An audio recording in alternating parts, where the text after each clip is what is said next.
가장 그 중립적이고 그렇다는 대안과 미래, 여기 소속 의원이랑 제가 주말에 통화를 했습니다. 앞으로 대안과 미래의 메시지는 점점 더 세질 것이다. 친한계 국회의원 16명은 장동혁 대표 사퇴를 요구했거든요.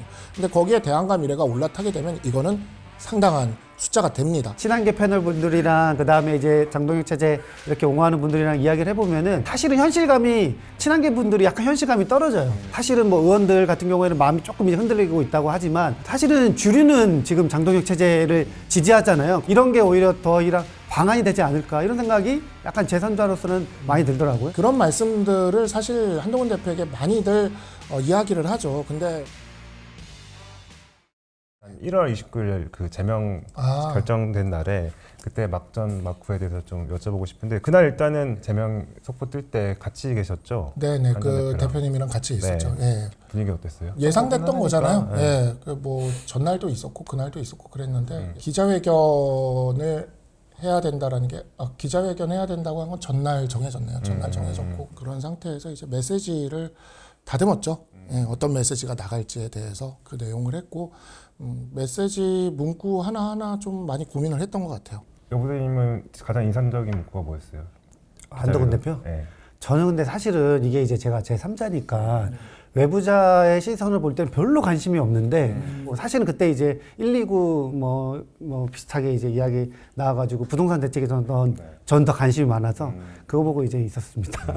한마디로 관심 없었다. 관심 없거든 이런 느낌인데. 그게 뭐 우리가 아직 소수 정당이니까 뭐 거대 여당의 입장에서 뭐 소수 정당의 당내 내부 사정까지는 우리가 알 게 뭐냐 뭐 이런 느낌인 것 같아요. 예. 근데 그 야당에 대해서도 관심을 좀 가져주시면 좋겠다. 아니 그냥 저는 오히려 이번에 장동혁 대표가 단식하면서 팬덤을 확인한 것 같아요. 그러니까 이제 그 팬덤이 어느 정도인지는 모르겠지만 어쨌든 국민의힘 내에서 그 한동훈 전 대표와 대등하지는 않지만 지금까지는 어쨌든 막 그 로텐데올의 꽃바구니 막 있었잖아요. 과거 이제 한동훈 전 대표가 법무장관 시절에 막 꽃다발 많이 받았는데 그게 연상이 되더라고요. 그래도 꽃다발 수는 훨씬 적었던 것 같긴 네, 해요. 꽃다발 수도 적기도 적었지만 단식으로 인한 리더십은 월요일에 있었던 의총에서 끝났죠. 이게 제일 새로운 현상인데 원내에서 지금 장동혁 대표가 밀려요. 그러니까 원내에서 이 한동훈 대표 제명을 적극적으로 동의하는 사람이 없어요. 사실 거의 없거든요. 그러니까 지금 원내에서 완전히 밀리는 상황이라 이 원외 당협위원장들을 투입합니다. 근데 거기에는 과거 한동훈 대표가 당대표 출마할 때 그 연판장을 돌렸던 민주당에서 온 전 남양주 시장 출신의 조강한이라는 분이 계세요. 민주당에서 오셨죠, 완전히. 근데 이분이 그 다음에는 완전히 한동훈 대표를 이렇게 몰아내는 거기에 앞장서고 그렇게 하다가 이번에는 또 의원총회장까지 들어와가지고 정성국 의원한테 네, 그러니까요. 야 임마 너 나와요. 네, 이 야임마가 이렇게 터져버렸죠. 네. 안타까운 게 그러니까 재신임이고 사퇴고 다 묻히고 야임마만 남았어요. 근데 의원총회 원외 당협위원장이 간다라는 것 자체가 원내외 합동회의가 아니면 좀 이례적인 상황이고, 그러니까 원내외 합동회의를 해도 당협위원장들끼리 합동회의를 하지, 이렇게 비례대표까지 다 와 있는 의원총회에 원외 당협위원장이 들어오는 사례는 잘 없거든요. 근데 지난번에도 그 이상규 맞아요. 위원장이 참석했었잖아요. 그게 왜 그러냐면 그 제명 결정을 윤리위에서 하고 나서 첫 번째 의원총회에서 진짜 윤상현 의원까지 단 한 명도 제명을 찬성하지 않았어요. 그러니까 제명을 찬성하는 목소리가 의원 중에 한 명도 안 나왔어요.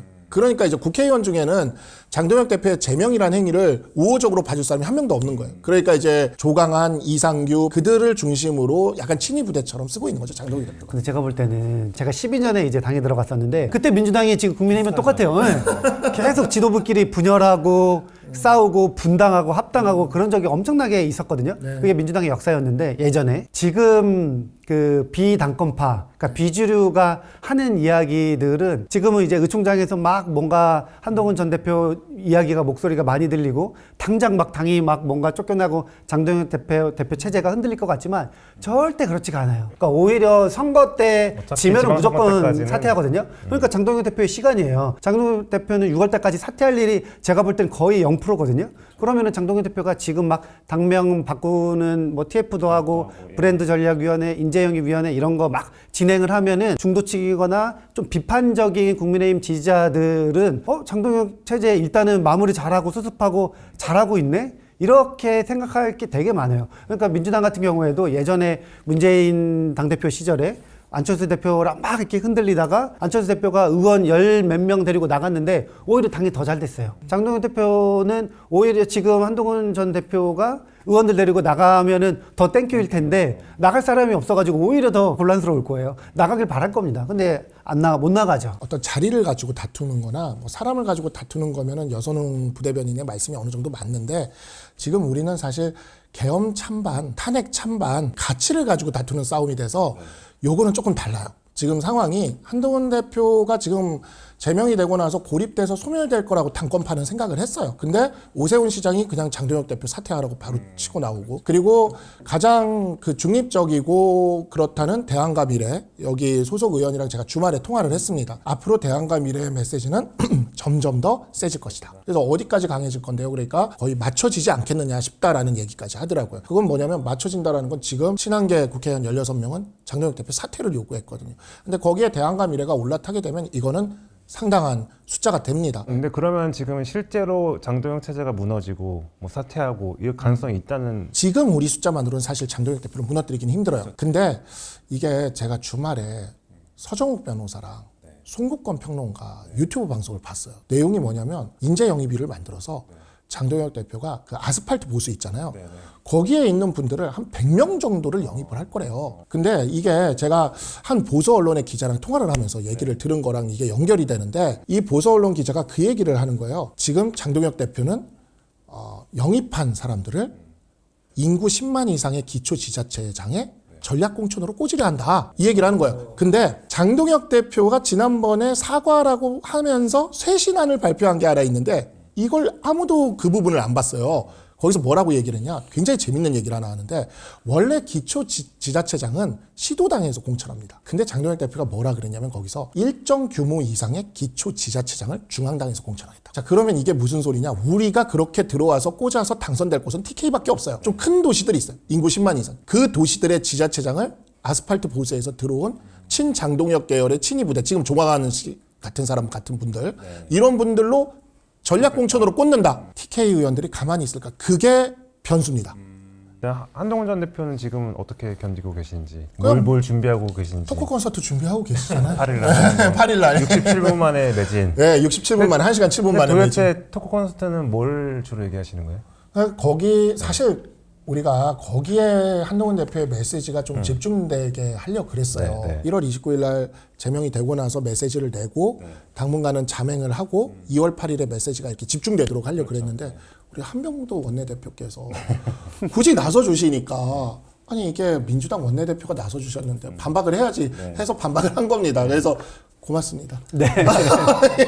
근데 그 한동훈 전 대표 같은 경우에는 사실은 지금 어느 친한계 분들도 이런 이야기 했더라고요. 차라리 더 이 피해자 코스프레를 조금 해야 되는데 그래야 이제 동정심도 생기고 하는데, 한동훈 전 대표는 오히려 그게 아니라 원외에서 세력 결집하는 모습을 보이면, 사실은 뭐 의원들 같은 경우에는 마음이 조금 이제 흔들리고 있다고 하지만 사실은 주류는 지금 장동혁 체제를 지지하잖아요. 거기서 중진들이나 아니면 오랫동안 뭔가 역할을 하시는 분들이 장동혁 대표에 대해서 그렇게 쓴소리를 하는 거는 잘 기억에 남지가 않아요. 그러니까 오히려 그냥 조용히 있거나 뭐 잠깐 뭐 바깥에 나가거나 이런 게 오히려 더 방안이 되지 않을까, 이런 생각이 약간 제3자로서는 많이 들더라고요. 그런 말씀들을 사실 한동훈 대표에게 많이들 이야기를 하죠. 근데 민주당에서 이 얘기를 하는 거는 조금 저는 안 맞다고 생각하는 게, 그 정치 문법을 바꾼 게 이재명 대통령이에요. 기억나시잖아요. 개항에 출마하셔가지고. 이게 원래는 어떤 정치적인 실패가 하나 있고 나면 해외에 잠깐 갔다가 이게 들어오는 게 하나의 정치 문법이었는데, 이재명 대통령이야말로 쉬어야 되는 상황에서 안 쉬고 달렸어요. 그러면 한동훈 전 대표가 이재명의 길을 가는 걸로. 글쎄요. 그게 이제 그 정치 문법을 바꾸는 역할을 했던 게 민주당인데, 그 민주당이 과거의 정치 문법, 자신들이 성공했던 정치 문법이 아닌 과거의 정치 문법을 한동훈 대표에게 권한다는 건 망하라는 거겠죠. 아니, 그게 아니라 저도 이제 방송 많이 하면서 친한계 패널 분들이랑 그다음에 이제 장동혁 체제 이렇게 옹호하는 분들이랑 이야기를 해보면은, 사실은 현실감이, 친한계 분들이 약간 현실감이 떨어져요.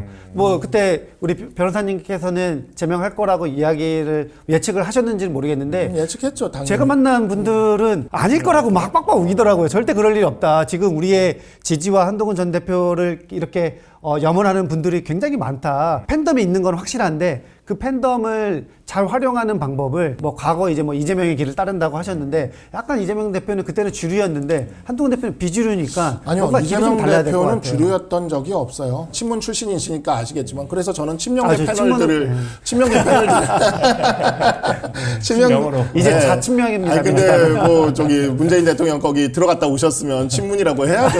그렇게 하시면 안 되는데 그 갔다 오셨는데 근데 모두가 어쨌든 친명입니다. 친명계 패널을 이렇게 제가 만나서 얘기를 들어보면 친명계 패널이 저한테 하는 얘기가 자기들은 정말 친문들한테 죽을 뻔했다. 그땐 국회의원 한 명도 없었다. 너무너무 핍박을 당했다. 그러면서 그래도 한동훈 대표는 열 몇 명 있지 않냐. 자기들 옛날 보는 것 같고 짠하고 그렇다라고 얘기하는데 민주당 내 그 어마어마한 권력 다툼들과 그 과정에서 이재명 대통령이 어떻게 돌파해 왔는지에 대해서 우리도 다 봤고 민주당도 다 알잖아요. 근데 네. 제가 한 말씀 드리면은 네. 약간 반대편이에요. 예를 들면 작년 총선 때 친명 행제 비명 행사했다고 그랬잖아요. 그때 대다수의 바깥에 있는 사람들은 아니 이렇게 너무 일방적으로 하면은 안 될 거야. 지금의 당권파가 이겼거든요. 당원들도 그렇고 국민들도 당권파한테 힘을 줬어요. 그러니까 당내 분열이 있는데 뭔가 어쨌든 지금 당대표니까 당대표가 하는 대로 한번 힘을 실어주자 이게 있거든요. 근데 지금 저는 힘을 실어주자는 게 한동훈 전 대표가 아니라 국민의힘에는 장동규 대표예요. 저는 우리 당 지지율이 지금 이렇게 높게 나오지 않는 상황에서는 별로 맞는 얘기 같지 않고요. 당권파에게 그렇게 힘을 실어준다. 그게 지금 이재명 대통령이 갔던 길이죠. 그러니까 이재명 대통령은 많은 정치 문법을 바꿨어요. 근데 정치가 계속해서 좀 변화하지 않습니까? 그러다 보니까 정치 문법이라는 건 계속해서 바뀌어 나가는 거죠. 그때 그렇게 바뀌어 나갈 때 처음 그 시도를 할 때는 다들 그걸 비판합니다. 성공하고 나면 또 다들 그게 결과가 맞았다고 해요. 중요해요. 네, 맞아요. 그러니까 그 부분에 있어서는 정치 문법에 따를 건 따르고 바꿀 건 바꿔가면서 대응해야죠. 알겠습니다. 그럼 가장 지금 관심이 쏠리는 거는 이제 무소속 출마. 어디로 나올 것 같아요? 한동훈 대표는 지금 오히려 제명이 됨으로 인해서 굉장히 몸이 가볍고 자유로워졌어요. 그렇기 때문에 지금 벌써 무슨 어떤 이야기를 할 필요가 없는 거죠. 벌써 어떤 진로를 정할 필요도 없는 거죠. 지금 이 당의 상황이 장동혁 지도부로 6월 지방선거를 치를 수 있느냐 없느냐 이런 것들을 지금 정해놓을 필요는 하나도 없다는 겁니다. 알겠습니다. 근데 만약에 여선홍 부대변인이라면은 어떻게 할 것 같아요? 한동훈 대표는 무조건 조국이랑 붙어야 됩니다. 조국이랑 네, 어디에서요 그럼? 네, 어디 지역이 아니라 어디든지. 조국이 나가는 지역. 조국 대표도 한동훈 전 대표가 나가는 지역. 그게 제가 볼 때는 평택일 것 같아요. 한동훈 전 대표는 대구는 사실은 제가 장담 못 하겠어요. 보수에서 승리하는 게 가장 좋은데 대구에서 승리해 오면은 진짜 안전 금이 환영하는 건데 만약에 한동훈 전 대표가 대구 나간다고 하면 보궐이 안 날 가능성이 있습니다. 지금 대구에 있는 국회의원들이 대구시장 출마하면서 그 자리에 이제 나간다는 건데 그 사태 시한에 따라서 올해 보궐이 안 열리고 내년에 열릴 수가 있거든요. 그러니까 한동훈 대표는 대구에 나간다고 못 할 거예요. 그리고 승리도 장담하기 힘들고 완전히 거기는 민주당 없이 1대1 구도인데 장동훈 대표가 완전 올인할 거잖아요. 오히려 힘들고 그렇기 때문에 저는 그냥 수도권에 있는 지역이 괜찮은데 아마도 뭐 안산이나 그런 데가 좀 예상되고 있는데 평택은 보수세가 약간 있는 데입니다. 그러니까 해볼만 한데 지금 평택에도 민주당 이제 후보가 있지만 뭐 지금 합당 논의도 있고 여러 가지 여권 연대 이야기가 있기 때문에 사실은 조국 대표가 어디 가도 사실은 명분이 없을 수가 있는데 한동훈 대표 잡으러 간다고 하는 건 명분이 확실하거든요. 조국 대표가 항상 그렇죠. 이야기했던 공적 복수 이제 윤석열 전 대통령 감옥 가시고 이제 자기가 보냈다. 보냈다. 한동훈 대표도 본인이 이제 다시 이제 정상으로 되돌려 놓겠다 하고 잡으러 가면은 할 말이 있거든요. 명분이 있어요. 그럼 만약에 평택에 붙으면은 한 전 대표가 이길 수 있을까요? 저는 여선웅 의원 부대변인의 지금 이 말씀을 들으니까 이제 친문이 아니라 친명이 맞으시네요. 그게 왜 그러냐면 이제 궁금한데. 친명의 입장에서 지금 가장 껄끄러운 게 정청래와 조국의 밀월이거든요. 조국 대표와 한동훈 대표를 붙이면 둘 중 하나는 친명 입장에선 제거가 될 수가 있으니까 좋은 수죠. 그래서 지금 그 말씀을 하는 거는 조국을 지금 보낼 수 있는 거를 얘기를 하고 있는 걸 보니 아니 해석이 잘못된 게 조국이 죽으면은 만약에 예를 들어서 조국이 죽으면 정청래 대표가 더 좋은 거잖아요. 그 밀월 관계가 아니라 경쟁 관계입니다. 아니 근데 지금은 친명에 대응하는 약간 밀월 관계. 제가 그 작년에 명청 교체기를 제가 만든 말이잖아요. 그 다음에 하나 더 만들었어요, 내가. 근데 그게 히트를 안 쳐. 명청조 삼국시대. 이거는 안 치는 거야, 히트를. 그게 왜 그러냐면 조국 대표가 크질 못해가지고 삼국의 한 축을 형성할 정도가 되질 못해서. 잠깐만. 지금 갑자기 자연스럽게 민선 얘기 그러니까 지금 할 말 많아졌어. 네. 지금 뭔가 지금 굉장히 업됐어요 지금. 아까는 굉장히 억울해 보이고 짠해 보였는데 재밌어요. 굉장히 남의 집 싸움이 원래